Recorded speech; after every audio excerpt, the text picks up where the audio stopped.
दिनांक 23 अगस्त को Byculla police station के jurisdiction में माझगांव मोरिया इस गणपति मंडल की आगमन की मिरवणूक निकल रही थी। रात के तकरीबन 9:40 पर एक घटना हुई जिसमें मिरवणूक के आगे एक अज्ञात व्यक्ति ने अंडा फेंका। इस घटना के संदर्भ में भायखला पुलिस स्टेशन में एफआईआर दर्ज की गई। भारतीय न्याय संहिता 299 और 196 धारा के अंतर्गत मामले की गंभीरता को देख के पुलिस ने कई टीम तैयार की और इसकी गहरी जांच शुरू की गई। आज ये गुना डिटेक्ट हो गया है और आरोपी को अरेस्ट कर लिया गया है। आरोपी का नाम दानिश शेर खान है, उसकी उम्र 22 साल है और वो ऑनलाइन ऑर्डर लेके अंडे बेचने का काम करता है।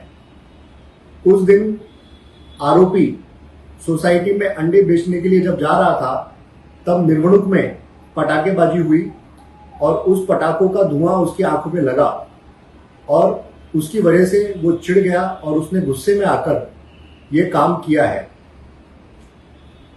इन्वेस्टिगेशन अभी चालू है। प्राथमिक रूप से ये पता चलता है कि आरोपी मानसिक रूप से असंतुलित है।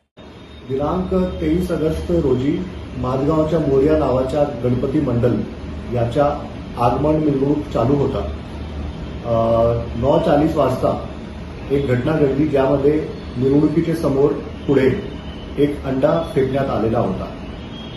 या घटनाच्या अनुषंगाने भायखला पोलीस स्टेशनमध्ये BNS 299 196 या कलम अन्वये गुन्हा दाखल करण्यात आला होता। गुन्ह्याची गंभीरता पाहून तात्काळ वेगवेगळे पथक निर्माण करण्यात आले आणि तपास सुरू झाला।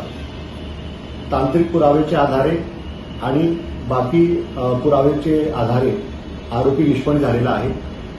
आरोपीचे नाव दानिश शेरखान आहे। त्याची वय 22 वर्ष आहे आणि तो ऑनलाईन अंडा डिलिव्हरी बॉय म्हणून काम करतो। त्या दिवशी सुद्धा तो मिरवणुकीचे पुढे जात होता आणि त्या बिल्डिंगमध्ये अंडा डिलिव्हरी करणार होता।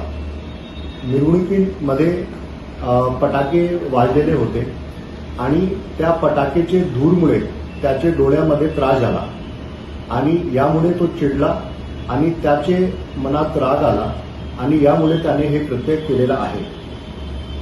आरोपीला आज अटक करण्यात आलेली आहे आणि माननीय कोर्टमध्ये त्याला हजर करण्यात येत आहे।